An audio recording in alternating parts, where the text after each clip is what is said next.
প্রিয় ভাইরা, আমরা বিভিন্ন কোরআন এবং হাদিস ঘেটে মোটামুটি 13টি আমল বের করেছি যে একটি শিশুর জন্মের পর এই 13টি করণীয় একজন অভিভাবকের জন্য, একজন বাবার জন্য, একজন দাদার জন্য, একজন নানার জন্য, একজন মায়ের জন্য এই কাজগুলো করা উচিত। তার ভিতরে সর্বপ্রথম যে কাজটি সেটি হলো শয়তান থেকে সুরক্ষিত রাখার জন্য শিশুকে একটি আমল।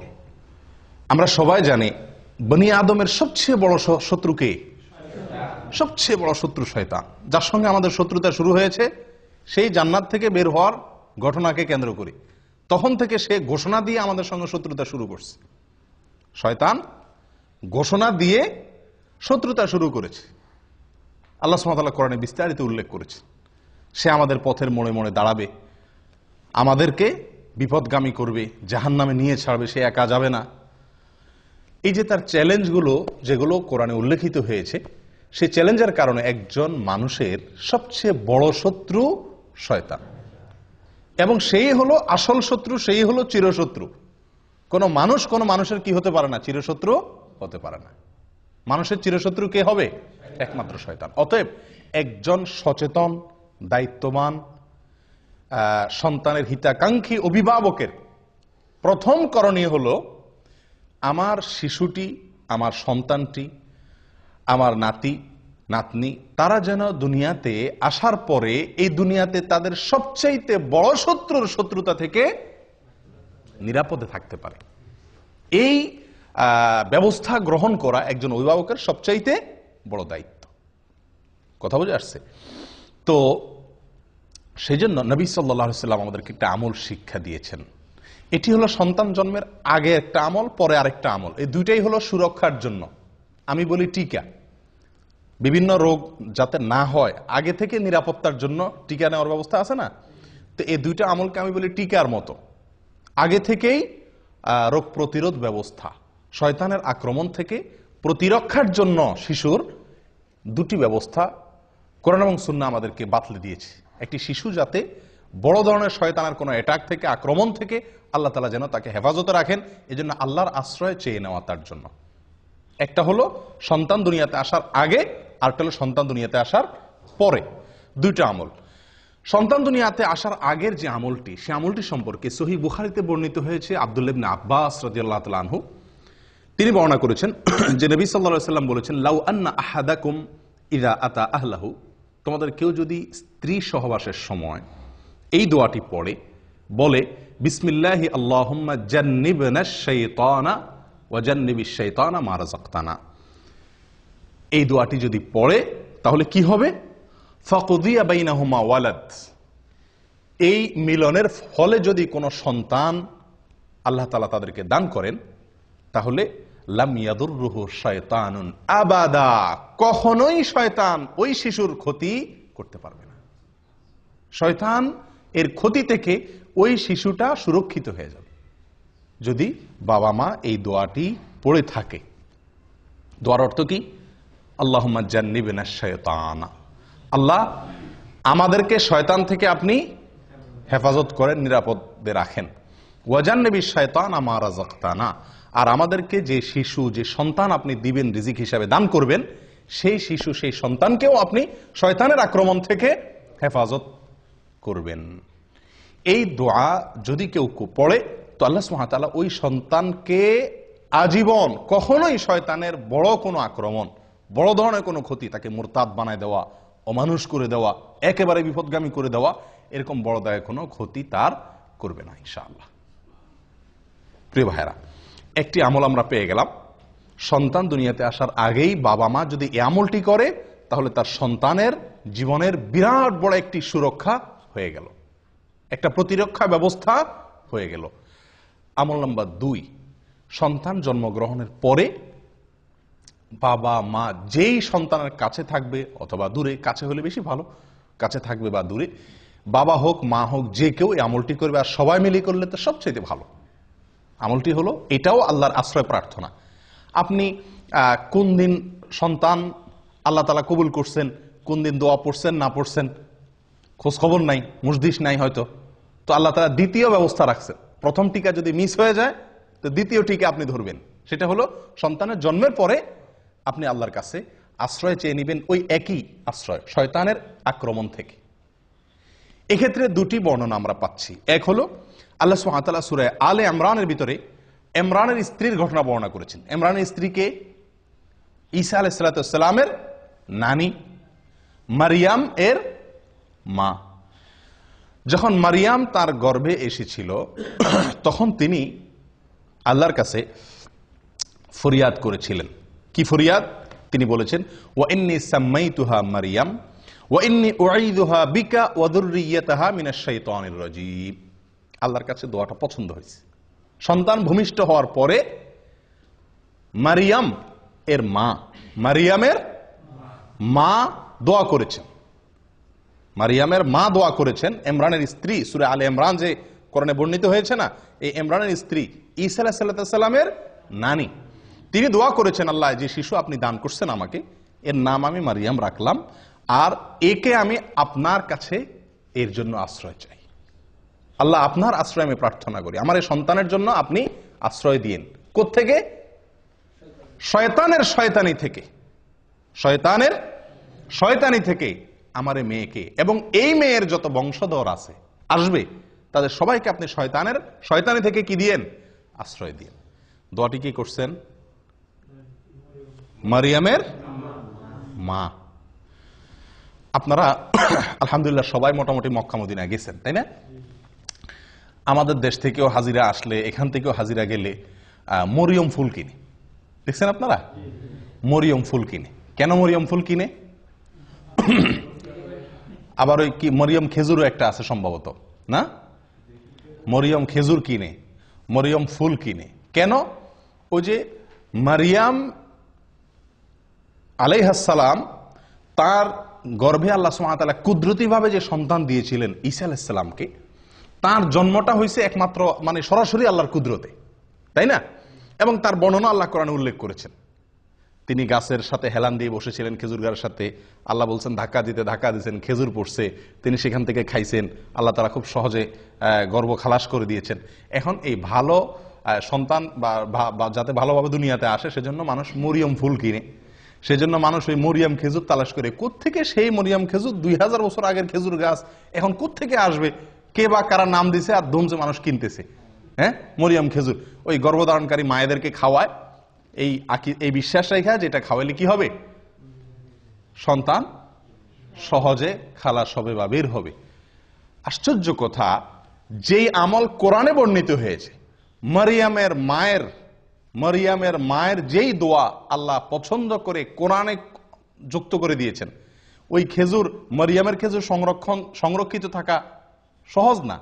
কোথাকার কোন মারিয়াম ফুল? কিন্তু আপনার এই যে আমল, এটি তো কোরআনে সংরক্ষণ করা হয়েছে, এটা তো আর ভুল নয়। মারিয়ামের মা যে দোয়া করেছিলেন গর্ভ থেকে সন্তানকে ভূমিষ্ঠ করার পর, সে আমল আমরা জানিও না, করিও না। ওই যেগুলা আপনার মানে কোথাকার কোন কে বা কারা ছড়াই দিছে, সে মরিয়ম খেজুর কিনে কিনে খাওয়াচ্ছি, মরিয়ম ফুল আমরা কিনতেছি। আল্লাহ তাআলা আমাদেরকে হেদায়েত দান করেন।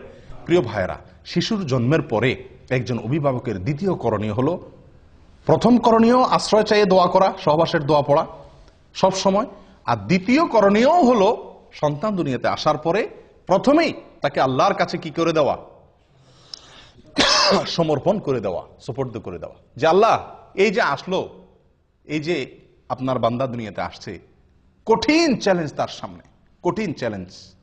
যে পৃথিবী, বিশেষ করে আজকে যে সমাজ ব্যবস্থা, যে পরিবেশ, এই সবগুলোকে ডিঙ্গিয়ে জান্নাতে যাওয়া খুব সহজ কাজ নয় আল্লাহ, বড় কঠিন। চতুর্দিকে কাঁটা আর কাঁটা, হারামের কাঁটা, শিরকের কাঁটা, নাফরমানের কাঁটা, বেদাতের কাঁটা, ফাসিকি কাজের কাঁটা বোঝায় চতুর্দিকে। আল্লাহ, এই শিশুকে আপনি যদি আশ্রয় না দেন, শয়তানের শয়তানি থেকে সে বাঁচতে পারবে না। একজন দায়িত্বশীল অভিভাবকের এই জন্য দ্বিতীয় করণীয় হলো এই দোয়াটি পাঠ করা, শয়তানের আশ্রয় থেকে প্রার্থনা করে মারিয়ামের মা যেরকম দোয়া করছেন সেরকম দোয়া করা। নিজের ভাষায় করা যেতে পারে, আল্লাহ আপনি এই শিশুকে আপনি শয়তানের আক্রমণ থেকে, শয়তান যেন তাকে বিপদগামী করতে না পারে, তার ক্ষতি করতে না পারে, তাকে যেন পথ থেকে সরায় দিতে না পারে সিরাতে মুস্তাকিম থেকে। আল্লাহ, জীবনের প্রথমেই আপনার কাছে আমি এই ভিক্ষা চেয়ে নিচ্ছি, এই প্রার্থনা করে চেয়ে নিচ্ছি। কয়জন করছি আমরা আমলটা? হয়তো শুনছিও প্রথম, ঠিক না? আচ্ছা, এইগুলো তো মারিয়ামের মায়ের আমল। কোরআনে আল্লাহ যেটা উল্লেখ করেছেন, তিনি দোয়া করেছেন আল্লাহর কাছে যে আল্লাহ, আমি এই শিশুকে আপনার কাছে এবং তার যত বংশধর আসবে তাদের সবাইকে, সবাই যেহেতু আমাদেরই বংশধর হবে, তো তাদের সবাইকে আপনি শয়তানের আক্রমণ থেকে হেফাজত করিয়েন। আল্লাহ সুবহানাহু ওয়া তাআলা রক্ষা করছেন। আল্লাহ তাআলা কি করছেন? রক্ষা করছেন। সুবহানাল্লাহ। মারিয়ামের সন্তান ঈসা, এদেরকে আল্লাহ তাআলা কি করছেন? শয়তানের আক্রমণ থেকে রক্ষা করেছেন। কোরআনে তার উল্লেখও আছে, কোরআন এবং সুন্নাতে তার উল্লেখও আছে। শয়তান যে কোনো শিশুর মৃত্যুর পরে একটা অ্যাটাক করে, জন্মের পরে একটা আক্রমণ করে। আল্লাহ সুবহানাহু ওয়া তাআলা সেখান থেকে হেফাজতে রাখেন। বিস্তারিত অনেক আলোচনা এখানে আছে, সেদিকে যাচ্ছি না। এই আমলটার দ্বিতীয় সূত্র নেন নবী সাল্লাল্লাহু আলাইহি সাল্লামের আমল থেকে। এটিও সহিহ বুখারীতে বর্ণিত আছে এবং আব্দুল্লাহ ইবনে আব্বাস রাদিয়াল্লাহু আনহু বর্ণনা করেছেন। নবী সাল্লাল্লাহু আলাইহি সাল্লাম যখন হাসান এবং হোসেন রাদিয়াল্লাহু তাআলা আনহুমার জন্ম হয়েছিল, তার নাতি হাসান এবং হোসেন রাদিয়াল্লাহু তাআলা আনহুমার জন্ম হয়েছিল, তখন তিনি একটা দোয়া পড়ছেন। কি দোয়া পড়ছেন? জন্মের পরে বলতে একেবারে জন্মের পরপরই করছেন এমনটা হাদিস থেকে পরিষ্কার বোঝা যায় না অবশ্য। তাদের জন্য তিনি আশ্রয় প্রার্থনা করতেন, দোয়া করতেন। বুঝা আসছে কথা? কিরকম দোয়া করতেন? দোয়া করতেন এই, উআইযুকুমা বিকালিমাতিল্লাহি তাম্মাহ মিন কুল্লি শাইতানিন ওয়া হাম্মাহ ওয়া মিন কুল্লি আইনিন লাম্মাহ। উআইযুকুমা বিকালিমাতিল্লাহি তাম্মাহ মিন কুল্লি শাইতানিন ওয়া হাম্মাহ ওয়া মিন কুল্লি আইনিন লাম্মাহ। হুবহু এটা পড়া কোনো জরুরি না, উনি দুইজনের জন্য দোয়া করছেন, এর জন্য ওই জুকুমা বলেছেন।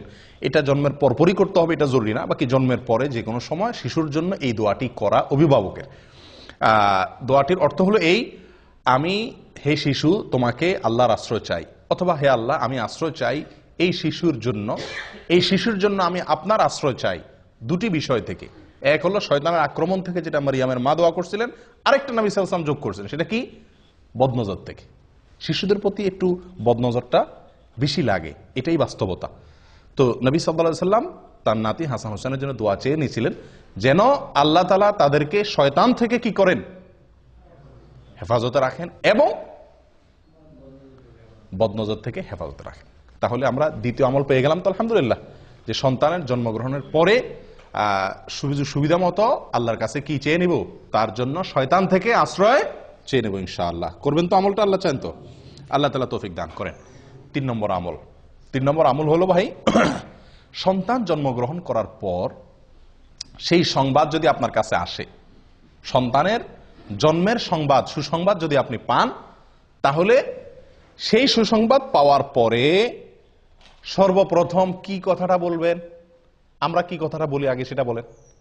যে কোনো সন্তান জন্মগ্রহণের সংবাদ পাইছেন, আপনার সাদিকের হয়েছে, আপনার নিজের হয়েছে, অথবা আপনার ভাইয়ের হয়েছে, হ্যাঁ কারোর হয়েছে, প্রথম প্রশ্নটা কি হয়? ছেলে না মেয়ে? ঠিক কিনা?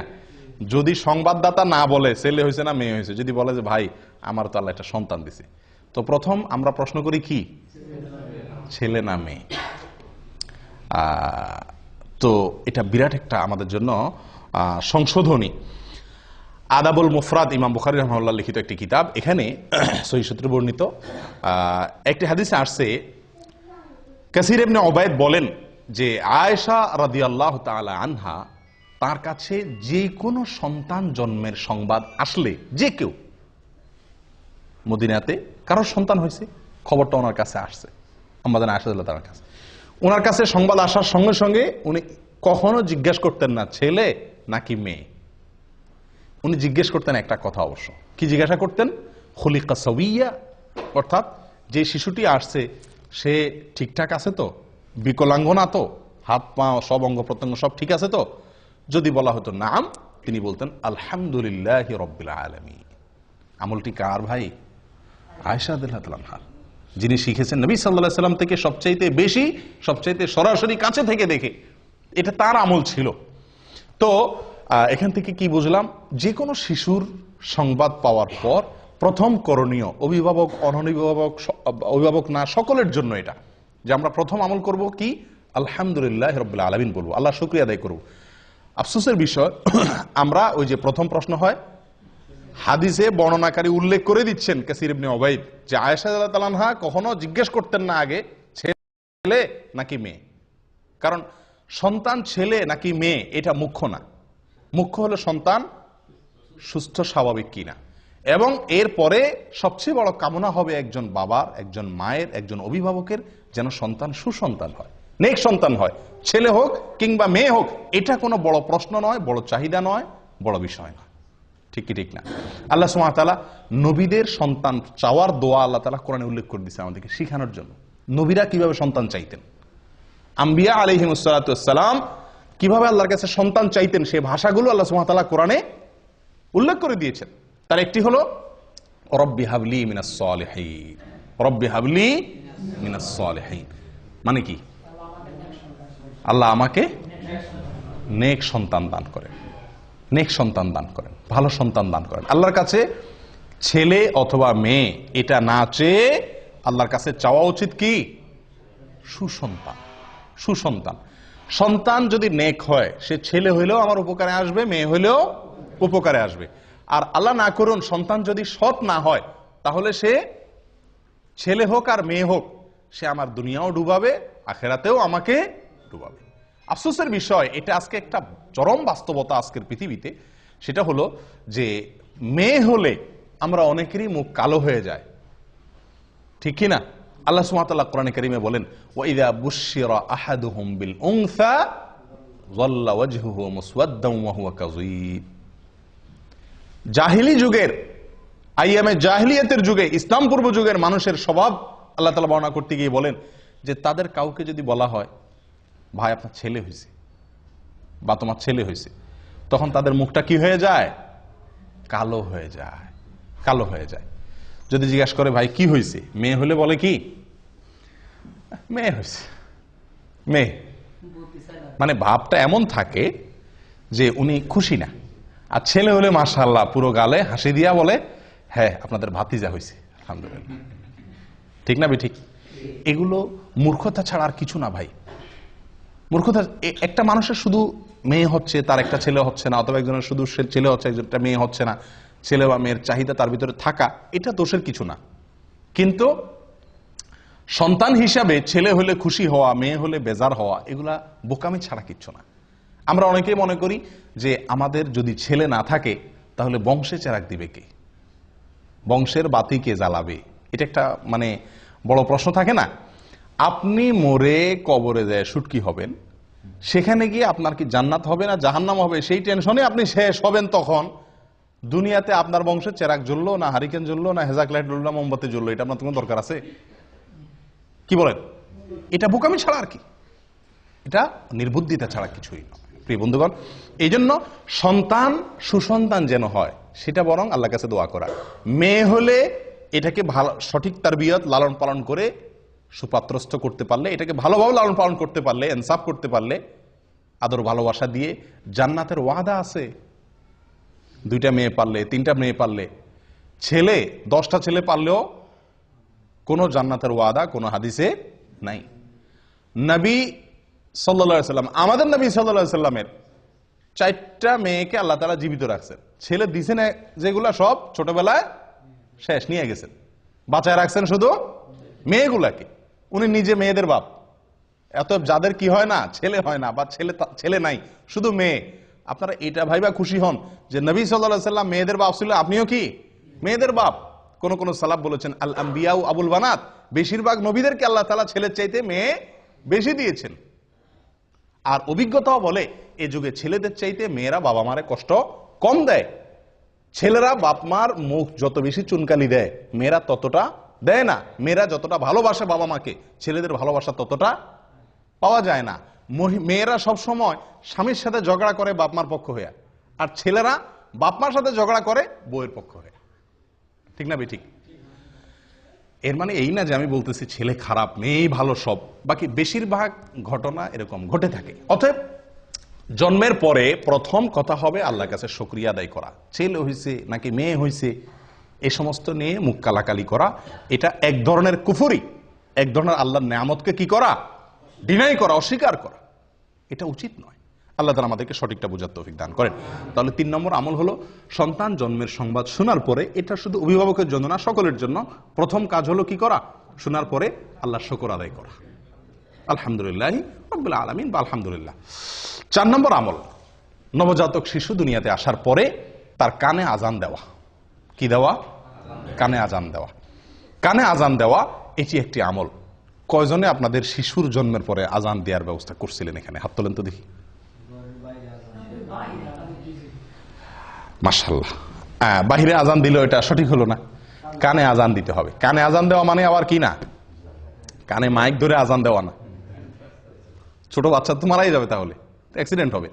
আজান দেওয়া বলতে কানের আজানের বাক্যগুলো তাকে কেউ ধরলো আপনার কোলে রেখে সামনে, তার কান বরাবর নিয়ে আপনি কি করলেন? আজানের বাক্যগুলা শুনায় দিলেন তাকে। এখানে চিৎকার করে করে, জোর করে করে তার কানের কাছে মুখ নিয়ে কি নেওয়া না, আজান দেওয়া না। আজানের বাক্যগুলো তার কানে শুনিয়ে দেওয়া। তাকে প্রথম এই আল্লাহর জমিনে আসার পরে আল্লাহর কালিমা, সালাতের আহ্বান তার কানে পৌঁছে দেওয়া, এবং এর একটা প্রভাব তার জীবনে ফলবে ইনশাআল্লাহ। কথা বুঝে আসছে ভাই? আবু রাফি রাদিয়াল্লাহু তাআলা আনহু তিনি বর্ণনা করেছেন। কে? আবু রাফি রাদিয়াল্লাহু তাআলা আনহু তিনি বর্ণনা করেছেন, যেটি মুসনাদে আহমদে এসেছে, সুনানে তিরমিজিতে এসেছে, এবং ইমাম তিরমিজি রাহিমাহুল্লাহ হাদিসটিকে হাসান সহিহ বলে মন্তব্য করেছেন। কি আবু রাফি রাদিয়াল্লাহু তাআলা বলেন, রাআইতু রাসূলুল্লাহ সাল্লাল্লাহু আলাইহি ওয়াসাল্লাম আযানা ফি উযুনিল হাসানি হিনা ওয়ালাদাতু ফাতিমা বিসসালাহ। তিনি বলেন, আমি নবী সাল্লাল্লাহু আলাইহি ওয়াসাল্লামকে দেখেছি, আমি নিজে দেখেছি, তিনি ফাতিমা রাদিয়াল্লাহু তাআলা আনহার ছেলে হাসানের জন্মের পরে তার কানে আজান দিয়েছেন। ঠিক নামাজের যে আজান, হুবহু সেরকম আজান তিনি তার নাতি হাসান রাদিয়াল্লাহু তাআলার কানে দিয়েছেন। তাহলে এটা একটা আমল পাইলাম কি পাইলাম না? আজান দেওয়া। অনেকে বলেন বাম কানে একামত দেওয়া, ডান কানে আজান দেওয়া, বাম কানে। ডান কানে আজান দেওয়া তো নবী সাল্লাল্লাহু আলাইহি ওয়াসাল্লামের আমল থেকে সাবেত হলো, যদিও কেউ কেউ এটা নিয়েও এর সনদ নিয়ে অনেকে মন্তব্য করেছেন, কিন্তু আমার কাছে বিশুদ্ধ মনে হয় আজান দেওয়াটাই সুন্নাত, এই হাদিস দ্বারা যেহেতু সাবেত হয়েছে। বাম কানে একামত দেওয়া, এটা কতটুকু প্রমাণিত? আমাদের সমাজে বাম কানেও একামত দেওয়ার কি আছে? রেওয়াজ বা সিস্টেম চালু আছে। তো এটা একেবারে ভিত্তিহীন না। এক্ষেত্রে 3টা হাদিস পাওয়া যায়। একটা হাদিস যেটা পাওয়া যায় সেটাকে জাল বলেছেন মুহাদ্দিসিন ইকরাম অনেকে, হাদিসটি ভিত্তিহীন। আরেকটাকে জয়ীব বলেছেন, যেটা সুনানে বাইহাকিতে বর্ণিত হয়েছে। আর আরেকটা হাদিস আছে যেটা নবী সাল্লাল্লাহু আলাইহি ওয়াসাল্লাম থেকে না, কোনো সাহাবী থেকেও না, একজন তাবী ওমর ইবনে আব্দুল আজিজ রাহিমাহুল্লাহ, ওনার থেকে বর্ণিত। ওমর ইবনে আব্দুল আজিজ ইসলামের খুব নামকরা একজন খলিফাদের, 4 খলিফার পরেই বলা হয় 5ম খলিফা বলা হয়, অর্থাৎ খুব সুশাসনের জন্য পৃথিবীর ইতিহাসে, মুসলমানদের গৌরবোজ্জ্বল ইতিহাসে যাদের নাম স্বর্ণের অক্ষরে লেখার মতো, তাদের মধ্যে অন্যতম হলেন ওমর ইবনে আব্দুল আজিজ রাহমাতুল্লাহি আলাইহি। ওনার থেকে বর্ণিত হয়েছে যে উনি বা শিশুর জন্মের পরে ডান কানে আজান দিতেন, বাম কানে একামত দিতেন। কিন্তু এই যে ওনার থেকে বর্ণিত হয়েছে, এটারও কোনো সনদ ছাড়াই অনেক সালাফ উল্লেখ করেছেন। যাই হোক, এই বিষয়টা এই জন্য এত বেশি মজবুতির সাথে প্রমাণিত না। এটি বগবীতে, তাফসীর বগবীতে আছে এবং অন্যান্য কিতাবে উল্লেখ আছে। তাহলে ডান কানে আজান দেওয়া, কানে আজান দেওয়া, এটা প্রমাণিত হলো। কয় নম্বর আমল গেল? 4 নম্বর আমল গেল। আমল নম্বর 5, পিতা সন্তানের জন্য কল্যাণের দোয়া করা, বরকতের দোয়া করা, বিভিন্ন জিনিস দোয়া করা। সারা জীবন তো দোয়া করবেনই, কিন্তু শিশুর জন্মের পরে শুরুর দিকে আল্লাহর কাছে কি করবেন? তার জন্য কিছু জিনিস চেয়ে নেবেন। খুব গুরুত্বপূর্ণ একটা আমল। এই আমলটি আদাবুল মুফরাদের ভিতরে আসছে, বিশুদ্ধ সূত্রে বর্ণিত। একজন সাহাবী মুআবিয়া ইবনে কুররাহ রাদিয়াল্লাহু তাআলা আনহু, মুআবিয়া ইবনে কুররাহ রাদিয়াল্লাহু তাআলা আনহু, তিনি বলেন, আমার ছেলে ইয়াস এর জন্ম যখন হয়েছিল, তো এলাকার যে সমস্ত সাহাবীরা আছেন, সিনিয়র সাহাবীরা, তারা আমার বাসায় আসছেন, তাদেরকে আমি মেহমানদারি করছি। সন্তান হয়েছে, বাসায় আসছেন আশপাশের পাড়ার লোকজন, সাহাবীরা। তো তারা এসে শিশুর জন্য কি করছেন? অনেক দোয়া করছেন তাদের মতো করে। আছে না যে মানুষ আসলে নবজাতক শিশু, নতুন শিশুর জন্য দোয়া করে, তো ওনারা তার মতো করে, যার মতো করে শিশুর জন্য কি করছেন? আল্লাহ তারা এই করো, সে করো, অনেক দোয়া করে দিয়েছেন। তো বাবা হিসাবে মুআবিয়া ইবনে কুররাহ রাদিয়াল্লাহু তাআলা আনহু, তার মনের ভিতরে একটু খুঁতমুতে ভাব রয়ে গেছে যে ওনারা দোয়া করছেন, কিছু জিনিস আল্লাহর কাছে চাইছেন, ঠিক আছে, কিন্তু আমার বিশেষ কিছু চাওয়া আছে ছেলেকে দিয়ে, আমার কিছু টার্গেট আছে, আমারও কিছু চাওয়া আছে, কিন্তু সেগুলো ওনারা বলেন নাই। তো তিনি তাদেরকে লক্ষ্য করে বলছেন যে বারাকাল্লাহু লাকুম ফীমা দাআউতুম, আপনারা যে আমার শিশুটার জন্য, ছেলেটার জন্য, ইয়াসের জন্য দোয়া করে দিয়েছেন, এই জন্য আল্লাহ আপনাদের বরকত দান করুক। তবে আমার কিছু দোয়া আছে, আমি এখন একটু বলবো, আপনারা সাথে একটু কি বলেন, আমিন বলেন।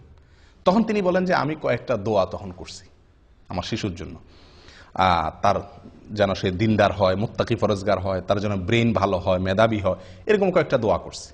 এই দোয়া করার পরে ওনার সাথে আমিন বলছেন। মুআবিয়া ইবনে কুরাইযা রাদিয়াল্লাহু তাআলা বলেন যে আমি এই শিশুর বড় হওয়ার পরে, আমাদের ছেলে যখন বড় হয়েছে, তো এর ভিতরে আমি ওই যে দোয়া তার জন্য করছিলাম, আমি লক্ষ্য করে দেখছি তে প্রত্যেকটি দোয়া খেটে গেছে এবং তার জীবনে ফলে গেছে, আমি দেখছি। তাহলে বাবা হিসাবে একজন সাহাবীর আমল পাইলাম যে উনি বাবা হিসাবে সন্তানের জন্য কি করছেন, বিভিন্ন জিনিস আল্লাহর কাছে শুরুতেই চেয়ে নিয়েছেন। কয় নম্বর আমল গেল? 5 নম্বর। আমল নম্বর 6, তাহনিক করা। কি করা ভাই? তাহনিক। তাহনিক করছেন আপনারা কেউ শিশুর জন্য? কজন তাহনিক করছেন বলেন? হয়তো নামই শুনছেন প্রথম, ঠিক না? এটি একটি আমল, এটি একটি আমল এবং সুন্নাত। এটি বিলুপ্ত আমলগুলোর মধ্য থেকে একটি আমল। তাহনিক হলো শিশুর জন্মের পরে তার মুখে প্রথম খাবার হিসাবে মায়ের বুকের শাল দুধ খাবে, ওটা তো ঠিক আছেই। আর এর বাইরে খেজুর চাবায়া মুখের লালাতে হালকা ভেজার পরে তার মুখে একটু দেওয়া, যাতে করে রসটা যায় তার মুখে, সে যাতে চেটে খেতে পারে, বাস এরকম করে। আবার খেজুর বা খেজুর কোনো অংশ দিলে তো গলা আটকিবে, ছেলে বাচ্চার জন্য কষ্ট হবে, ক্ষতি হবে, সেটা না। মুখের ভিতরে চাবায়া ওইটাকে ভিজায়া তার মুখে দেওয়া, যাতে করে সে শুধু রসটুকু, সামান্য একটু রস চেটে নিতে পারে, খেতে পারে। এটাকে বলা হয় তাহনিক। আয়েশা রাদিয়াল্লাহু তাআলা আনহা বলেন, সহিহ মুসলিমে বর্ণিত আছে, নবী সাল্লাল্লাহু আলাইহি সাল্লামের যুগে যত শিশুর জন্ম হতো সবাই তার কাছে নিয়ে আসতেন, আনলে তিনি ওই শিশুর জন্য দোয়া করতেন বরকতের, এবং যেদিন হয়তো সেদিনই সাধারণত আপনার, এবং তার জন্য কি করতেন, তাহনিক করে দিতেন। কি করে দিতেন? তাহনিক করে দিতেন। কে? নবী সাল্লাল্লাহু আলাইহি সাল্লাম। তাহলে বোঝা গেল আমলটা নবী সাল্লাল্লাহু আলাইহি সাল্লাম থেকে প্রমাণিত এবং এটা সুন্নাত। এখন একটা কথা হলো, আমাদের যুগে তো কি নাই, নবী সাল্লাল্লাহু আলাইহি সাল্লাম নাই, তাহলে আমাদের শিশুর তাহনিক কে করাবে? খেজুর দিয়ে তার তাহনিকটা কে করাবে? তো এটা নিয়ে অনেক ওলামায়ে কেরাম বলেন, আপনার যুগে যে কোনো নেককার, পরহেজগার, মুত্তাকি, ইমাম সাহেব, কোনো আলেম, কোনো ভালো মানুষ তার কাছে নিয়ে যাবেন, তাকে দিয়ে তাহনিক করাবেন। বুঝে আসছে কথা?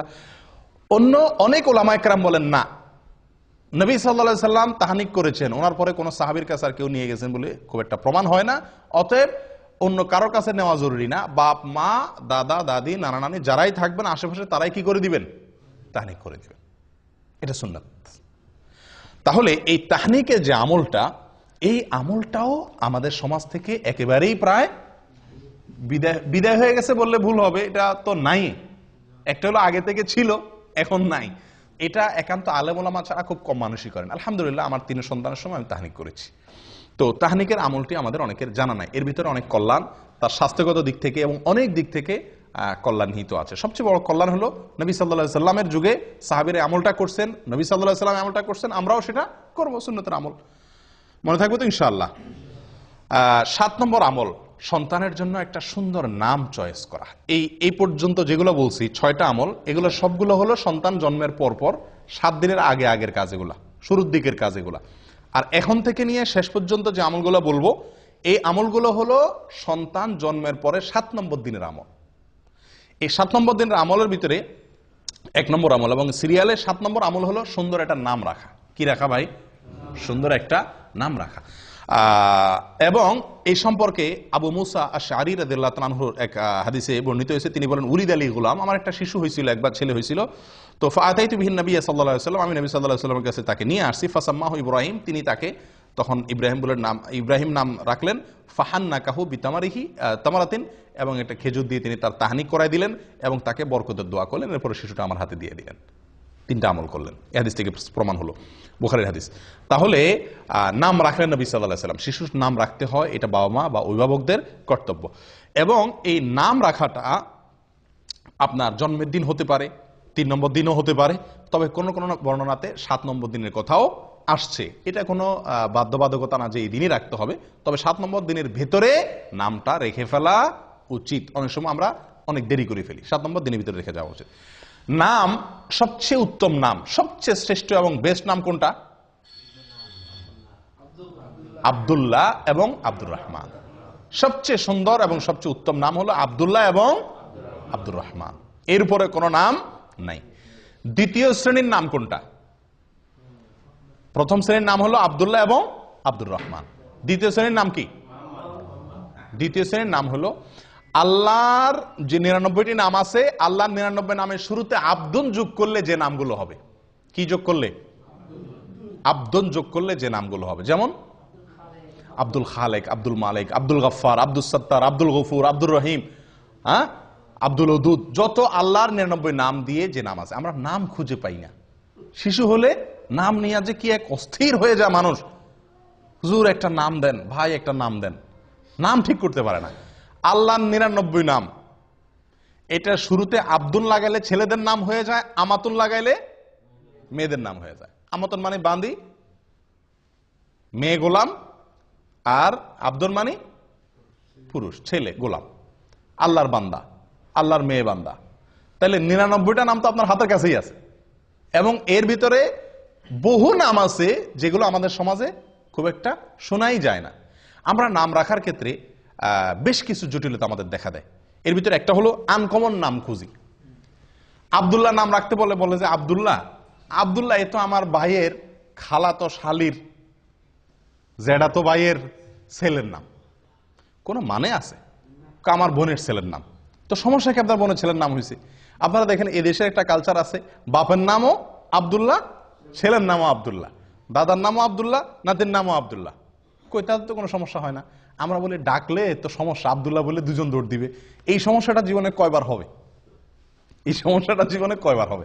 এগুলা সঠিক না। আসলে আমরা আনকমন নাম খুঁজতে গিয়ে এমন এক আনকমন নামের পিছনে পড়ে যাই যেটা আমাদেরকে সুন্দর নাম থেকে দূরে সরাই দেয়। এই জন্য আপনি আজকে আব্দুল্লাহ, আব্দুর রহমান বা এই সমস্ত সুন্দর সুন্দর ভালো ভালো নাম খুব বেশি এটা রাখার কালচার আস্তে আস্তে উঠে যাচ্ছে। মানুষ লালটু, বল্টু, টল্টু এই সমস্ত নাম রাখে। আল্লাহ হেফাজত করেন।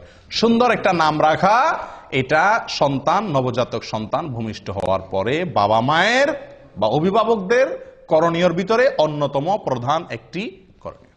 মনে থাকবে তো ইনশাআল্লাহ। আমাদের দেশের নামের ভিতরে আরো অনেকগুলো সমস্যা আছে। তার ভিতরে একটা হলো যে একজনের 3টা 4টা করে নাম থাকে। একজনের কয়টা করে নাম থাকে? 3টা 4টা করে নাম থাকে, এবং সবগুলো আলাদা আলাদা নাম। সব নামগুলা কি? আলাদা আলাদা নাম। আমি কি বুঝাতে পারছি? যেমন ওমর ফারুক। আচ্ছা, এটা আরেক সমস্যা, সেখানে আমি আসতেছি। তার আগে একটু বলে নিই যে একজনের 3-4টা নাম লাগে। যেমন মোহাম্মদ আলী, মোহাম্মদ আলী, 2টা নাম কিন্তু এখানে। একটা নবীর নাম, নবী সাল্লাল্লাহু আলাইহি সাল্লামের নাম, আর একটা হলো নবী সাল্লাল্লাহু আলাইহি সাল্লামের চাচাতো ভাইয়ের নাম, জামাইয়ের নাম। ঠিক কি না? 2 জনের নাম একজনে দখল করছে। ঠিক কি না? এভাবে আমাদের দেশে যত নাম পাবেন বেশিরভাগ নামগুলো একজনের 3টা 4টা নাম। এটা একটা ভুল কালচার। এটাতে কোনো মানে কোরআন হাদিস অশুদ্ধ হয়ে যাবে, আলোকে অশুদ্ধ হয়ে যাবে, বা এটা কারণে আপনার কোনো গুনাহ হয়ে যাবে এরকম না, কিন্তু এটা মানে সঠিক না। নাম থাকবে কি? একটা নাম থাকবে, একটা, সেটা যেটাই হোক। হ্যাঁ, তার সাথে বাবার নাম যুক্ত হতে পারে, তাহলে 2টা হলেও সমস্যা নেই। দাদার নাম যুক্ত হয়ে 3টা হলেও কি নাই, দোষের কিছু নেই। কিন্তু আপনার একারই নাম কি? 3টা। এখন তার নাম হলো মোহাম্মদ আলী, তার বাবার নাম হলো আব্দুল গফুর। তাহলে মোহাম্মদ আলী, আব্দুল গফুর, দাদার নাম আরেকটা লোগান, তাহলে 4টা 5টা নাম হয়ে গেল। 3 জনের মিলায় 4-5টা নাম। আর ভাগ্য ভালো, হের বাপের নাম আব্দুল গফুর, হের বাপের নাম যদি হয়তো কি শরবত আলী, তাহলে তার মধ্যে তো আরো 2টা নাম হইতো। ঠিকই না? তো এগুলো মানে এক ধরনের ভুল। নাম যে কোনো একটা নাম রাখা উচিত। এক্ষেত্রে একটা কালচার আমাদের সমাজে যেভাবেই হোক ঢুকে গেছে শিয়াদের প্রভাবের কারণে। এককালে হয়তো আমাদের দেশের নামগুলো রাখার ক্ষেত্রে শিয়াদের একটা ভূমিকা ছিল, তাদের কাছ থেকে হয়তো দিন শিখছে, আফগান থেকে বা মোগল আমলে শিয়াদের একটা প্রভাব ছিল। আমাদের দেশে বেশিরভাগ নামের সঙ্গে আপনার নামের শেষে আপনারা দেখবেন হয় আলী, নয় হাসান, নয় হোসেন। খেয়াল করছেন আপনারা? এখানে যদি এখন যাচাই করি আমরা, তো আমার মনে হয় শতকরা 30 জন মানুষের নামের শেষে হয় হাসান আছে, নয় হোসেন আছে, আর না হয় আলী আছে। ঠিকই না? ভাই হাসান হোসেন আলী থাকাতে তো সমস্যা নাই, সমস্যা যেখানে সেটা হলো অন্য কোন সাহাবীর নাম তো আর রাখেন না, শুধু এই তিনজনের নাম রাখেন কেন? এটা তো শিয়াদের চিন্তা, শিয়ারা এই তিনজনকে শুধু মুসলমান মনে করে, অন্য সব কাফের সাহাবীদেরকে কি মনে করে? কাফের মনে করে। নাউজুবিল্লাহ। তো আপনি শুধু তিনজনেরটাকে রাখবেন আর কারোরটা রাখবেন না, এটা তো বোঝা যায় যে তাদের যে শত্রুতার কালচার শিয়াদের, সেটা আপনার ভেতরে আছে, আল্লাহ মাফ করে। এটা একটা ভুল। অতএব আপনি যদি মোহাব্বত করে সাহাবীর নামকে রাখতে চান, তো নামের ক্ষেত্রে তো ওই যে আল্লাহর নাম শুরুতে আব্দুল লাগায় রাখা, এটা এই ক্লাসের নাম। 2 নম্বর হলো নবীদের নাম, 3 নম্বর হলো সাহাবীদের নাম। যে কোনো সাহাবীর নাম আপনি কি করেন? রাখেন, সুন্দর। আলী রাখেন, ওমর রাখেন, আবু বকর রাখেন, কোনো অসুবিধা নাই। তো এক্ষেত্রে যে কোনো একটা নাম আমরা রাখি, কিন্তু ওই যে সাথে আরো 2-3টা লেজুর যুক্ত করে দিই, এবং শেষে আলী, হাসান, হোসাইন মনে রাখ, কামরুল হাসান, দেলোয়ার হোসাইন, হ্যাঁ, তারপরে শরবত আলী, আব্দুল আলী। আর অর্থের দিক থেকে অনেক সমস্যাও আছে, অনেক নামের মধ্যে অর্থের দিক থেকে কি আছে? সমস্যাও আছে। যেমন রহমত আলী, রহমত আলী মানে কি? আলীর রহমত, আলীর করুণা। এ তো শিয়ারা আলী রাদিয়াল্লাহু আল্লাহর জায়গা দেয়, এই জন্য আল্লাহর আলীর রহমতে তারা সন্তান পাইছে, দেখে সন্তানের নাম রাখে আলীর রহমতে সন্তান পাইছি। আমরা তো এটা বলতে পারি না। হ্যাঁ, আল্লাহ সুবহানাহু ওয়া তাআলার গুণবাচক নামের ভিতরে একটা হলো আলী। আপনি সেই দৃষ্টিকোণ থেকে রাখলে সেটা ঠিক আছে, কিন্তু মানুষ আসলে বুঝেও না কি রাখে, এটা একটা সমস্যা। আরেকটা সমস্যা হলো যেটা উনি বলছেন, ওমর ফারুক। এখানে ফারুক এটা হলো ওমর রাদিয়াল্লাহু তাআলার একটা কি, একটা উপাধি, এটা শুধু ওনার জন্য খাস। আপনি ওমর ফারুক কোন ইয়ের জন্য আপনার সন্তানের জন্য রাখলে সেটা কি হলো না? এটা খাটলো না। আপনি যদি রাখতে চান ওমর রাদিয়াল্লাহু তাআলাকে মহব্বত করে, তা আপনি ওমর রাখেন, কিন্তু ওনার উপাধি আপনার সন্তানের জন্য আপনি জুড়ে দিবেন, এটা সঠিক না। ঠিক একইভাবে আবু বকর সিদ্দিক নাম বেশিরভাগ মানুষ এভাবে রাখে না, ওসমান গনি, ওসমান গনি এভাবে রাখে। তো এরকম আরো বহু সাহাবী আছেন, আবু আইয়ুব আনসারী, এভাবে যুক্ত করে সাহাবীদের নামের সঙ্গে তাদের যে আলাদা পরিচয় আছে ওইটাও আবার যুক্ত করে। ভাই কারোর পরিচয় কেউ কি করতে পারে না, গ্রহণ করতে পারে না, ওইটাকে আলাদা নাম হিসাবে নেন, ঠিক আছে। আপনি কথার কথা মরহুম শেখ মুজিবকে আপনি খুব মহব্বত করেন, আছে না অনেক লোক যে শেখ মুজিবকে মহব্বত করেন দেখে তার নামে সন্তানের কি করেন? নামকরণ করেন। তো মরহুম শেখ মুজিবকে মহব্বত করে আপনি ছেলের নাম যদি মুজিবুর রহমান রাখেন, আপনারা কেউ বাধা দিবে? কিন্তু আপনি যদি ছেলের নাম রাখেন বঙ্গবন্ধু মুজিবুর রহমান, তাহলে মানুষ আসবে না? এটা তো খাটলো না। বঙ্গবন্ধু তো ওনার টাইটেল, এটা তো আর কারোর জন্য আসবে না, নামটা সবার জন্য আসতে পারে। ঠিক একইভাবে আরো যে সমস্ত রাজনৈতিক নেতা আছেন, অন্যান্যরা আছেন, সব ক্ষেত্রে প্রযোজ্য হবে, ঠিক না? ঠিক। অতএব এগুলো একটা ভুল। যাই হোক, সুন্দর, অর্থবহ, অর্থের দিক থেকে কোনো খারাপ কিছু নাই এরকম নাম রাখা সবচেয়ে বেস্ট। আল্লাহর নামকে জুড়ে রাখা, 2 নবীদের নাম রাখা, 3 সাহাবীদের নাম রাখা। আফসোসের বিষয় এই 3 শ্রেণীর কোনোটার ব্যাপারে আগ্রহ নাই। আমাদের কাছে যত মানুষ নাম চাইতে আসে, বেশিরভাগ মানুষ বলে আনকমন নাম দেন, 2 অক্ষরের নাম দেন, ওই যে টালটু বল্টু যেগুলো শুনে নাই কোনোদিন, এরকম নাম চায়, যে নাম কোথাও নাই আশপাশে, এরকম নাম চায়। একটা লোক বড় না, সবচেয়ে সুন্দর অর্থবহ নাম দেন আমাকে। আল্লাহ তাআলা আমাদেরকে তৌফিক দান করেন আমলের। সময়ত ভাইরা, নামের আমল চলে গেল 7 নম্বর। 8 নম্বর আমল আকিকা করা। কি করা? আকিকা করা। শিশুর জন্মের পরে আকিকা, এটি গুরুত্বপূর্ণ একটি আমল। আকিকা সর্বোচ্চ সুন্নত, এর উপরে না। ফরজ ওয়াজিব অবশ্যই না, এটার সর্বোচ্চ গুরুত্ব হলো কি পর্যন্ত? সুন্নত পর্যন্ত। অনেকে মুবাহ বলছেন, অর্থাৎ জায়েজ। যাই হোক, আকিকা শব্দের অর্থ হলো কাটা। আক্কা ইয়াউক্ক শব্দের অর্থ কি? কাটা। তো আকিকারে কাটা কেন বলা হয়? কারণ ওই দিন ছাগল জবা হয়, কাটা হয়। অথবা কেউ কেউ বলছেন যে ওই দিন বাচ্চার চুল কাটা হয়, সেজন্য ওই দিনের জবাইয়ের নামও হয়ে গেছে কি? কাটার জবাই, অর্থাৎ কাটার দিনের জবাই, নামই হয়ে গেছে আকিকা, মানে কাটা। আচ্ছা, আকিকা সম্পর্কে নবী সাল্লাল্লাহু আলাইহি সাল্লাম থেকে অনেক হাদিস পাওয়া যায়, বহু হাদিস পাওয়া যায়। তার সবগুলো তো আমরা বলতে পারবো না। এর ভিতরে একটা হলো আব্দুল্লাহ ইবনে আব্বাস রাদিয়াল্লাহু তাআলা আনহু থেকে বর্ণিত, সুনানে নাসাঈর ভিতরে আসছে। তিনি বলেন, নবী সাল্লাল্লাহু আলাইহি সাল্লাম তার নাতি হাসান এবং হোসেন রাদিয়াল্লাহু তাআলা আনহুমার জন্মের পরে তিনি 2টি করে মেষ জবাই করেছিলেন। কে? নবী সাল্লাল্লাহু আলাইহি সাল্লাম। এবং তিনি নির্দেশ করেছেন, ইবনে মাজাহ এর হাদিসে আসছে, আয়েশা রাদিয়াল্লাহু তাআলা বলেন, আমারানা রাসূলুল্লাহ সাল্লাল্লাহু আলাইহি সাল্লাম, আমাদেরকে নবী সাল্লাল্লাহু আলাইহি সাল্লাম নির্দেশ করেছেন, আন-নাউক আনিল গুলামি শাতাইন, যে ছেলে হলে যেন 2টা ছাগল আমরা আকিকা হিসাবে জবাই করি, ও আনিল জারিয়াতে শাত, আর মেয়ে হলে একটা ছাগল যেন জবাই করি। তাহলে এই হাদিসগুলো দ্বারা বোঝা গেল যে আকিকা করা নবী সাল্লাল্লাহু আলাইহি সাল্লামের একটি আমল, সুন্নাত। তাহলে এটা আমরা করার চেষ্টা করবো ইনশাআল্লাহ বিইজনিল্লাহ। আকিকার ক্ষেত্রে প্রথম কথা হলো আকিকার সময়সীমা। কোন সময় করতে হবে? 7 নম্বর দিনে। 7 নম্বর দিন কোনটা? অনেকে ভুল বুঝেন। সন্তান জন্ম হয়েছে যেদিন, ওই দিনের পরে 7 দিন পরে না। অনেকে জন্ম হওয়ার পরে 7 দিন পরে করে, 7 দিন পরে না, 6 দিন পরে, 7 নম্বর দিনে। আর সহজ হবে বোঝার জন্য, যেই দিনে সন্তান জন্মগ্রহণ করে, যেই বারে জন্মগ্রহণ করে, পরের সপ্তাহ তার আগের দিন। রবিবারে জন্মগ্রহণ করলো, তাহলে 7 নম্বর দিন কি বারে হবে? শনিবার হবে। সোমবার না, সোমবার তো আরো পরে হবে, শনিবার হবে। রবিবারে হলে রবি, সোম, মঙ্গল, বুধ, বৃহস্পতি, শুক্র, শনি। 7 নম্বর দিন হবে শনিবার। সোমবারে জন্মগ্রহণ করলে আকিকা হবে কি বারে? রবিবারে। শুক্রবারে জন্মগ্রহণ করলে আকিকা হবে বৃহস্পতিবারে। এ হলো আকিকার সময়, 7 নম্বর দিন। তবে বুরাইদা রাদিয়াল্লাহু তাআলা আনহু থেকে বর্ণিত এক হাদিসে আসছে, যেটি বাইহাকিতে বিশুদ্ধ শুদ্ধ বর্ণিত হয়েছে, যে নবী সাল্লাল্লাহু আলাইহি ওয়াসাল্লাম বলেছেন, আল আকিকাতু তুযবাহু লিসাবঈন আও লি14 আও লি 21। আকিকার পশু জবাই করতে হবে 7 নম্বর দিনে, অথবা অপশন আছে, দ্বিতীয় সুযোগ আছে, সেটা হলো 14 নম্বর দিনে, অথবা 3 নম্বর সুযোগ আছে 21 নম্বর দিনে।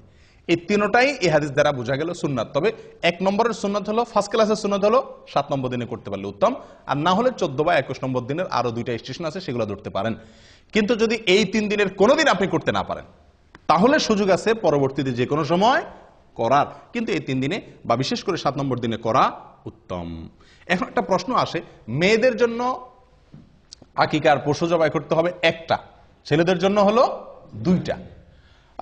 কেন? এটা কিছুটা বৈষম্য মনে হয় না? বিশেষ করে আজকের নারীবাদীর যে জোয়ার চলতেছে, নারীবাদের জোয়ারে তো এটা বড় প্রশ্ন। ছেলে হয়েছে দেখে কি খুশি দেখা ইসলাম 2টা করতে বলছে, মেয়েদের বেলা একটা কেন? হ্যাঁ, একজন মুসলিমের সবচেয়ে বড় উত্তর হলো এক্ষেত্রে, আমরা নবী সাল্লাল্লাহু আলাইহি ওয়াসাল্লাম এর অনুসরণ করার জন্য আল্লাহ নির্দেশ করেছেন। উনি বলেছেন, সেটা আমান্না সাল্লাম না, আমরা মেনে নিয়েছি। যুক্তি খুঁজে আমল করা, এটার নাম কি নয়? ইসলাম নয়। যারা যুক্তি ছাড়া আমল করে না, বিশ্বাস করে না, তারা মুসলিম না। তারা কি না?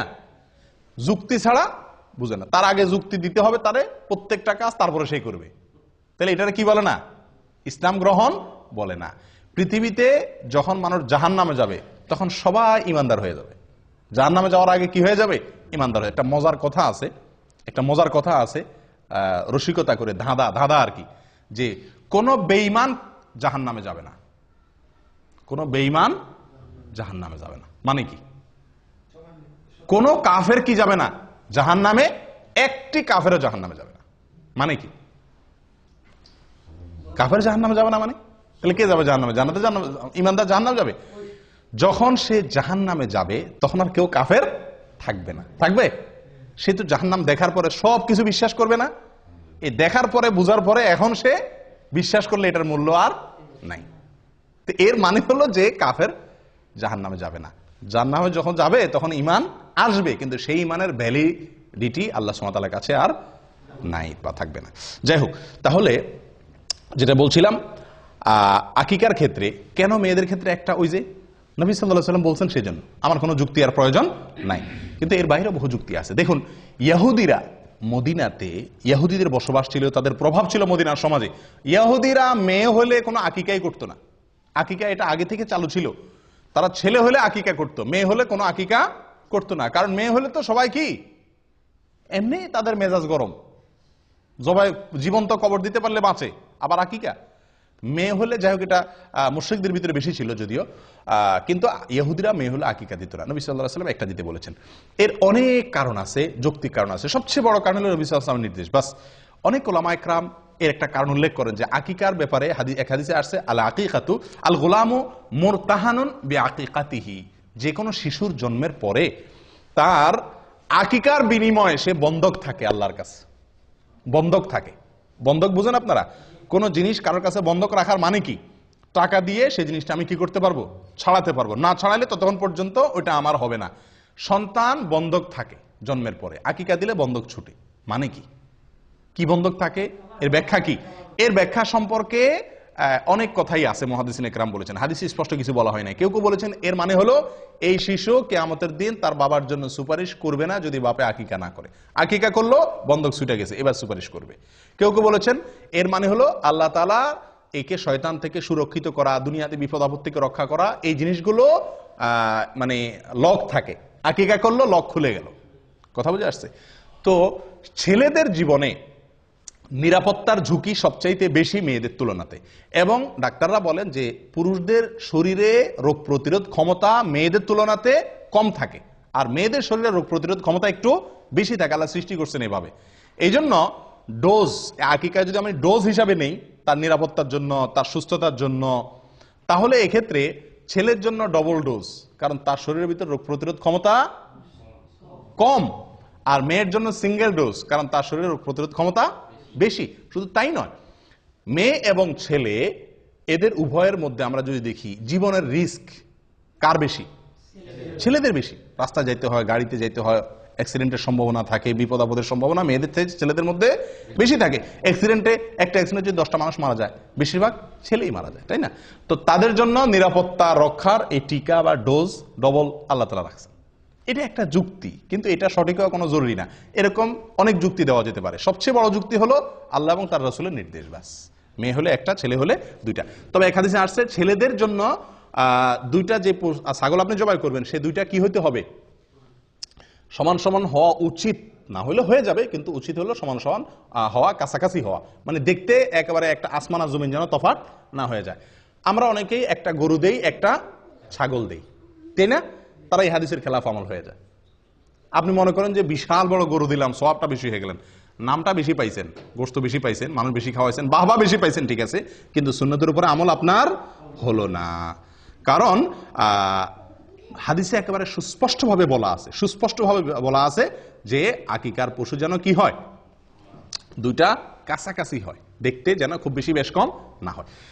আকিকা কোন পশু দিয়ে দিবেন, এটা একটা বড় প্রশ্ন, এবং কোরবানির সাথে আকিকা মিশানো এটা আরেকটা বড় প্রশ্ন। দেখুন ভাই, কোরবানির সাথে আকিকা মিলায়া একসাথে দেওয়া যাবে কিনা, একই গরুতে কোরবানি আকিকা মিক্স করে দেওয়া যাবে কিনা, আমাদের দেশের অনেক ওলামায়ে কেরাম বা বেশিরভাগ ওলামায়ে কেরাম যাবে বলেন।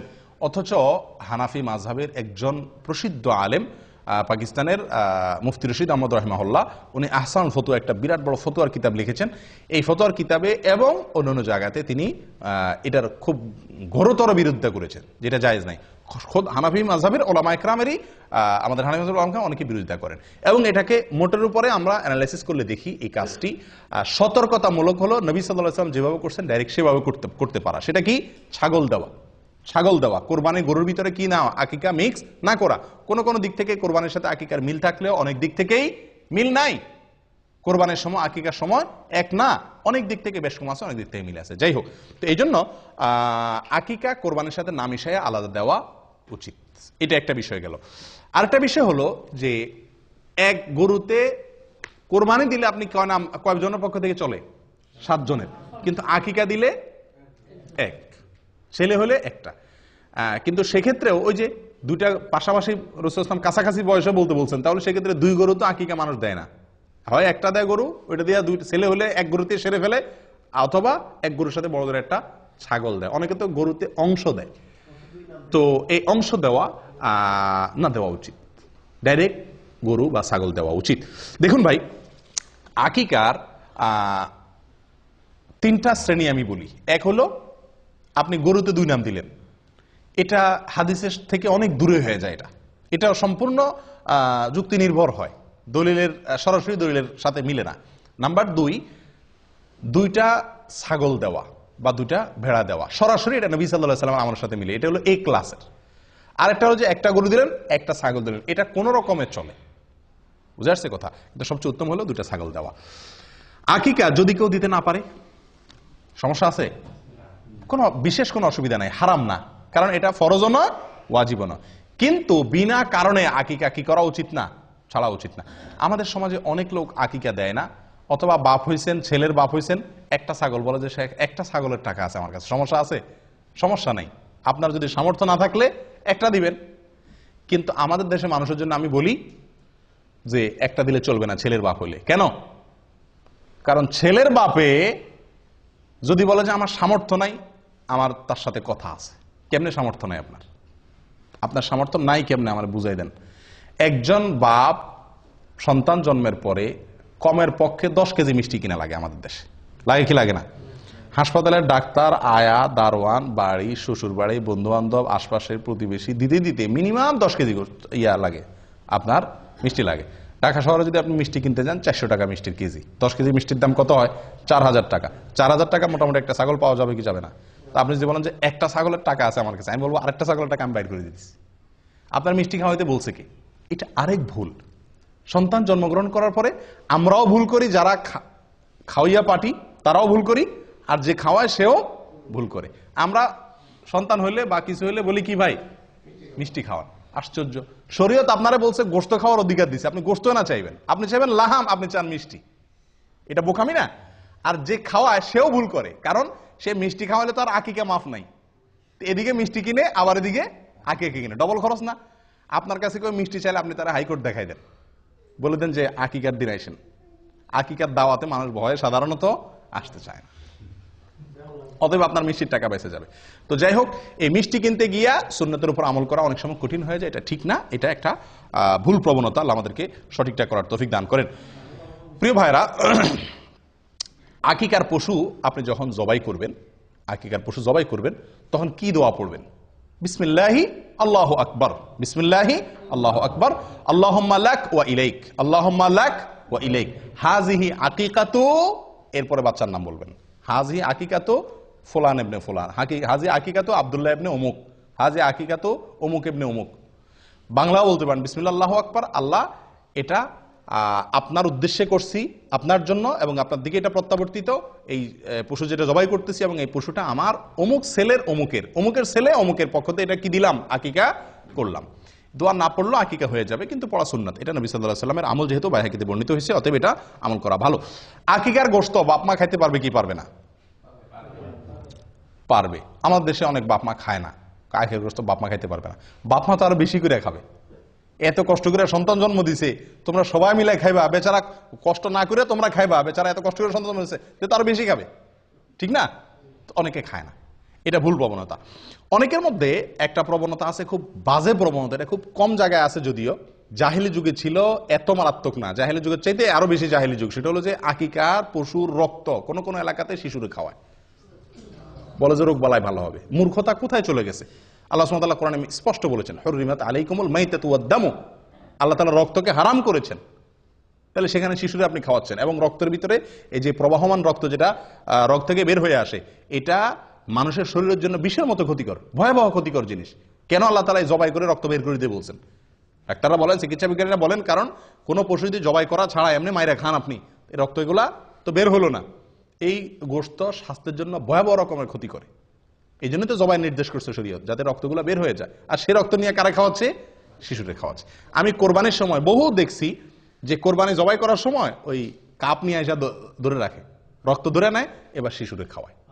এই মূর্খতা আমি নিজের চোখে দেখেছি বহুত। আল্লাহ তাআলা আমাদেরকে হেদায়েত দান করেন। জবাই 7 নম্বর দিনে করা সুন্নাত। অনুষ্ঠান বা গোশত খাওয়া আপনি অন্য কোনো দিন করতে পারেন।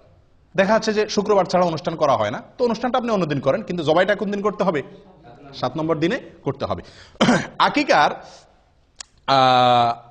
এক জায়গাতে আপনি প্রবাসে আছেন, দেশে বাচ্চা হয়েছে, তো এখানে আপনি কি দিতে পারেন? আকিকা দিতে পারবেন। আবার বাচ্চা হাসপাতালে আছে, 7 নম্বর দিন এসে গেছে, আকিকা আপনি বাসায় দিতে পারেন। বাচ্চা নানা বাড়ি আছে, আকিকা দাদার বাড়ি দিতে পারেন, কোনো অসুবিধা নাই। বাচ্চা কোথাও আছে এটা দেখার দরকার নাই, যে কোনো জায়গায় দিলেই হলো। 2টা ছাগল দিবেন, ছেলে হয়েছে, দেশে একটা দিলেন, এখানে আরেকটা দিলেন, অসুবিধা নেই, চলবে। আমাদেরও খাওয়ার ব্যবস্থা রাখলেন, শুধু দেশেই সব খাওয়াইলেন না। আকিকার অনুষ্ঠান শেষ, আকিকার ঘরে শেষ কথা, আকিকার অনুষ্ঠান। কি অনুষ্ঠান রে ভাই? আকিকার অনুষ্ঠান। আকিকার অনুষ্ঠান আমাদের দেশে এটা একটা জুলুমের অনুষ্ঠান হয়ে গেছে। আকিকার অনুষ্ঠান করাতে দোষের কিছু না, কিন্তু আকিকার অনুষ্ঠানে যে চাঁদাবাজি হয়, এটা অত্যন্ত নিকৃষ্টতম একটা কাজ। আপনি বলবেন মানুষ খুশি হয়ে দেয়, আমি বলবো না। খুশি হয়ে 100 জন অতিথি থাকলে তার ভিতরে 20 জন হয়তো মন থেকে খুশি হয়ে দিচ্ছে, বা 30 জন দিচ্ছে, বা 50 জন দিচ্ছে। একটি লোকও যদি নাখোশ হয়ে আপনার সিস্টেমের কারণে দিতে বাধ্য হয়, লজ্জায় পড়ে দেয়, তাহলে আপনি তার গুনাহগার। এই উপহারটা আপনার জন্য হারাম হয়ে গেল। নবী সাল্লাল্লাহু আলাইহি ওয়াসাল্লাম বলেছেন, লা ইয়াহিল্লু মালু ইমরিইন মুসলিমিন ইল্লা বিতিবি নাফসিহি, কোন মুসলমানের মাল তার সন্তুষ্ট চিত্তে না হলে, মন থেকে সে খুশি হয়ে না দিলে, বাধ্য হয়ে দিলে এটা জায়েজ নেই, হারাম। এটা হলো চাঁদা। এটা হলো কি? চাঁদা। আমি বলি মাস্তানরা যে চাঁদাবাজি করে আমাদের দেশে, মাস্তানরা যে চাঁদাবাজি করে ওইটা, আর এই বিয়ের উপহার আর আকিকার উপহার, এই দুই চাঁদা, এটারও আমি চাঁদাবাজি বলি। এই চাঁদা আর মাস্তানের চাঁদা, এই দুইটার ভিতরে পার্থক্য একটা, মূল জিনিস একই। পার্থক্য কি? পার্থক্য হলো মাস্তানে চাঁদাবাজি করার সময় কিছু খাওয়াইটা হয় না, ডাইরেক্ট চাঁদাটা নিয়ে নেয়। আর আকিকার অনুষ্ঠান, বিয়ের অনুষ্ঠানে এক থাল খাওয়াইয়া চাঁদাটা নেন। এই হলো দুই চাঁদার ভিতরে পার্থক্য। কিন্তু বেশিরভাগ লোক না হইলেও কিছু লোক হইলেও নাখুশ হয়ে যায়। বিশেষ করে এই অনুষ্ঠানগুলোতে একান্ত কাছের বাচ্চার, খুব কাছের লোক, ফুফু ভাই, এরা হয়তো একটা চেইন দিল, একটা আংটি দিল, বা একটা কিছু দিল, নগদ টাকা দিল, অসুবিধা নেই। কিন্তু অন্যান্য অনেক লোক আছে যারা আকিকার অনুষ্ঠানে খালি হাতে যাইতে পারে না। এই দেশে এই কালচারটা নেই। আমাদের মোহাম্মদ আলী গত শুক্রবারে আকিকার এক দাওয়াত পাইছে, তো আমারে বলে শেখ এরাবিয়ানদের দাওয়াত, তো আমারে বলে শেখ কি নিয়ে যাবো? আমি বললাম যে এখানে তো নেওয়ার সিস্টেম নাই, নিলে তুমি বেকুব হইবা, সবার সামনে শরম পাইতে হবে, কেউ নিবে না, তুমি একলা নিবা। সে আমার কথা শুনে নাই, না শুনে ওই সাবিল থেকে বাচ্চার জন্য গিফট কিনে নিয়ে গেছে। বুদ্ধিমানের কাম করছে, গায়েত রাখছে আগে, নিয়ে আগে বেজ্জত হয় না, যায় দেখে কেউ কিছু আনে নাই, তখন সে একলা নিলে বেকুব হবে না, আর আনে নাই। তো এই দেশে এই সিস্টেমটা নেই। দাওয়াত দিচ্ছেন, খেয়ে চলে যাবে। আপনি দাওয়াত দিয়া টেবিল আর চেয়ার নিয়ে বসা, আমি বলি আকিকা বিয়ের অনুষ্ঠানে যে গেটে টেবিল চেয়ার নিয়ে বসে না, এটা এক তো মাস্তানের চাঁদাবাজির সাথে মিল আছে, আর হলো ভিক্ষুকের ভিক্ষার সাথে মিল আছে। পার্থক্য হলে এতটুকু, ভিক্ষুকে ভাঙা থাল নিয়ে ভিক্ষা করে, আর আপনি টেবিল আর চেয়ার নিয়ে ভিক্ষা করেন, এই হলো পার্থক্য। ভিক্ষুক ভিক্ষার সময় ভাঙা থাল নিয়ে বসে, আপনি টেবিল আর চেয়ার নিয়ে বসলেন। নিকৃষ্ট একটা কালচার হয়ে গেছে আমাদের দেশে এগুলা, বাধ্য হয়ে মানুষ, এটা সিস্টেম হয়ে গেছে। কেউ যদি বাচ্চাকে খুশি হয়ে কিছু দিতে চায়, ওপেন, আগে পরে কত সময় সে দিতে পারে। এই সময়টাতে আমি গেটে খাতা কলম নিয়ে বসা মানে কি? তুমি না দিয়া ঢুকলে চিহ্নিত হয়ে যাবা, কি দিছো সেটা আবার লেখা হবে। এগুলো একরকম মানুষকে বাধ্যবাধকতায় ফেলে দেওয়া, যেটা উচিত না। আল্লাহ তাআলা মাফ করেন।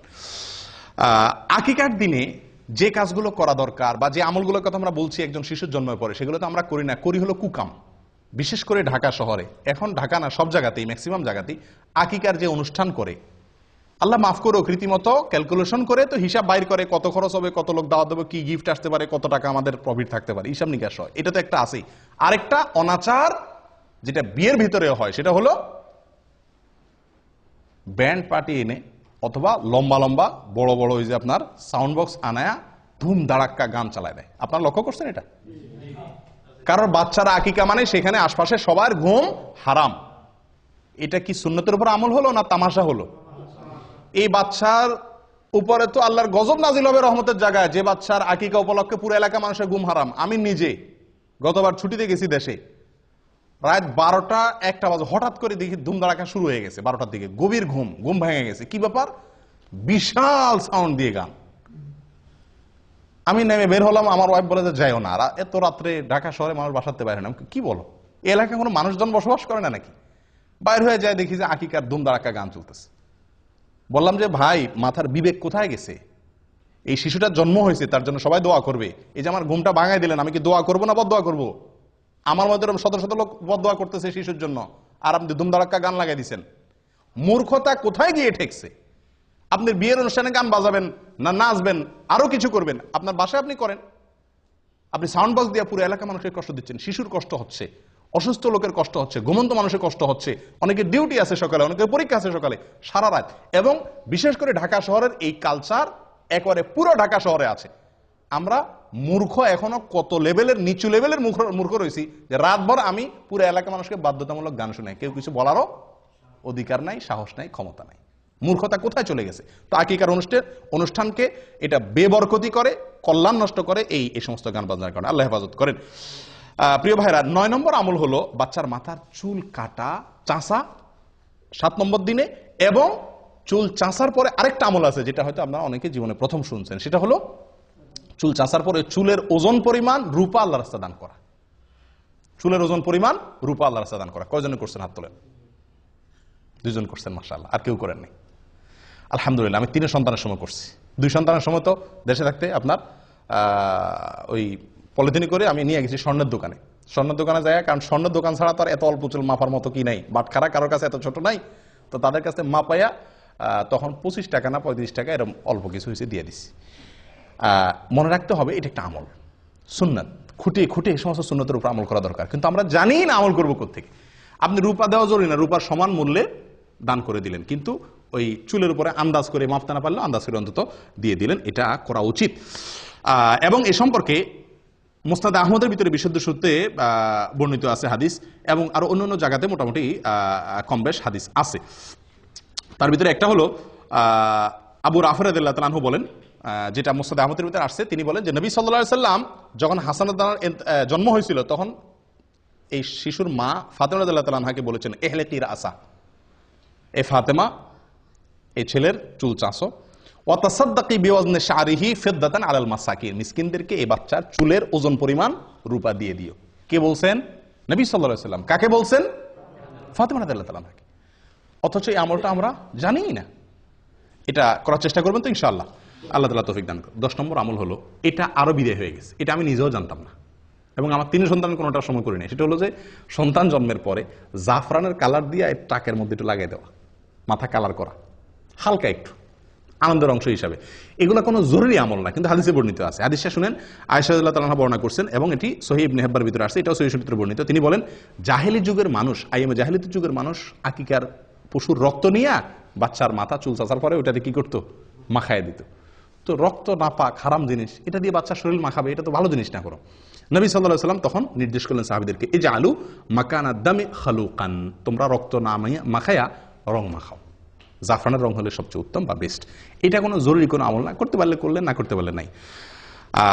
এবং একইভাবে সুনানে আবু দাউদের ভিতরেও এই বিষয়ে হাদিস বর্ণিত আছে, বুরায়দা রাদিয়াল্লাহু তাআলা আনহু থেকে একই জিনিস প্রমাণিত হয়। তাহলে 10 নম্বর আমল হলো মাথায় রং দেওয়া, এবং সেটা চুল চাঁচাটা ছেলে হোক মেয়ে হোক সবার জন্য 7 নম্বর দিনে হলে উত্তম এবং সুন্নাত। 11 নম্বর শেষ আমল, 13টা বলছিলাম না, 13টা না 11টা ভুল বলছি। 11 নম্বর শেষ আমল হলো খাতনা করা। কি করা ভাই? খাতনা মানে মুসলমানি করা। এবং এই মুসলমানিটা 7 নম্বর দিন করা উত্তম। কবে করা উত্তম? 7 নম্বর দিনে। চিন্তা করেন, এত ছোট বাচ্চারা কেমনে মুসলমানি করাবে? ছোট থাকতেই মুসলমানি করাতে সুবিধা, ছোট থাকতেই মুসলমানি করতে সুবিধা। আমার ছোট ছেলেটাকে এখানে মুসলমান করছি 7 নম্বর দিনে, মুসলমানি করে ডাক্তার নার্স আইনে আমার কোলে দিল, 1 ফোঁটাও কাঁদে নেই বাচ্চা, পরে একটু হালকা করে কাঁদছে এবং কয়েকদিন ভিতরে শুকায় গেছে, আমরা টেরই পাইনি। কিন্তু বড় ছেলেটাকে মুসলমানি করাইছি, বড় হওয়ার পরে ওইটা মুসলমানি করার সময় মনে হয় হাসপাতাল মনে হয় ভেঙে ফেলবি অবস্থা করে ফেলছে। আর গ্রাম দেশে যদি মুসলমানি করানো হয়, হায় রে হায়, ওরে দৌড়াইয়া ধরতে তো 3 জন লাগে। বেচারা দৌড়াইয়া ধরে আনলেন, এরপরে হাত বাঁধরে, পাও বাঁধরে, একজনের পাও ধরো, একজনের হাত ধরো, একজনের চোখ বাঁধো, এরপরে ছেলের কান্দা, এরপরে ছেলের মার কান্দা, ছেলের বাপের কান্দা, পুরো এলাকা গরম হয়ে যায়, তাই না? কারণ ওই সময় আসলেও কষ্ট হয়। যত বড় হয় তত মুসলমানি করা কষ্ট হয়, যত ছোট থাকতে মুসলমানি করাবেন তত সহজ। 7 নম্বর দিনে করতে পারলে সবচেয়ে ভালো। হাসপাতালে নিয়ে যান, ডাক্তারদের বলেন করে দিবি, একেবারে টেরি পাবে না, সবচেয়ে সহজ। যাই হোক, এটা 7 নম্বর দিনে করতে হবে এমন কোনো জরুরি না, কিন্তু এটা খুব গুরুত্বপূর্ণ। এই যতগুলো আমল বললাম 11টা, এর ভিতরে সবচাইতে জরুরি আমল হলো এই শেষেরটা, খাতনা করা। এটাকে সুনানুল ফিতরা বলা হয়েছে। এমনকি এই খাতনা মেয়েদেরও করাইতে হয় যদি প্রয়োজন হয়।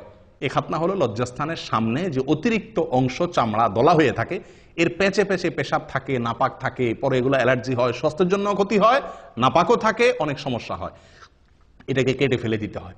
তো আমাদের দেশে সাধারণত মেয়েদের শারীরিক গঠন সেরকম না, যার কারণে আমাদের দেশে এটা প্রয়োজন হয় না, কিন্তু অনেক দেশে প্রয়োজন হয়। শারীরিক গঠনের কারণে খাতনা বাচ্চাদেরও মেয়েদের ক্ষেত্রেও করতে হয়, কিন্তু ছেলে মেয়ে সকলের জন্য এটা বিধিবদ্ধ। তাহলে মোট 11টা আমল আমরা জানলাম। কার জন্য এগুলা? একটা শিশুর জন্মের পরে তার অভিভাবকদের বা আমাদের অন্যদের করণীয়। 11টা আমল আমরা বলি বলেই তো বাই সিরিয়াল। 1, প্রথম আমল কি? সহবাসের সময় দোয়া করা, শয়তানের আশ্রয় চেয়ে নেওয়া। নাম্বার 2, ভূমিষ্ঠ হওয়ার পরে আল্লাহর আশ্রয় চাওয়া এবং বদনজর থেকে বাঁচার জন্য দোয়া করা। এটা কোনো নির্দিষ্ট সময় ঠিক করা নাই। 2, 3 নম্বর, সন্তান কোনো বাচ্চার জন্মগ্রহণের সংবাদ শোনার পরে ছেলে মেয়ে হয়েছে, কোনটা হয়েছে এটা না জিজ্ঞাসা করে আগে আলহামদুলিল্লাহ রাব্বুল আলামিন বলে আল্লাহ শুকরিয়া আদায় করা। 4 নম্বর আমল বলেন, আপনারা কি শুনছেন? আকিকা বহুত পরে আজান দেওয়া, বাচ্চার কানে আজান দেওয়া 4 নম্বর। 5 নম্বর হলো তাহনিক করা। তাহনিক, খেজুরের রস তার মুখে দেওয়া। 5 নম্বর। 6 নম্বর আমল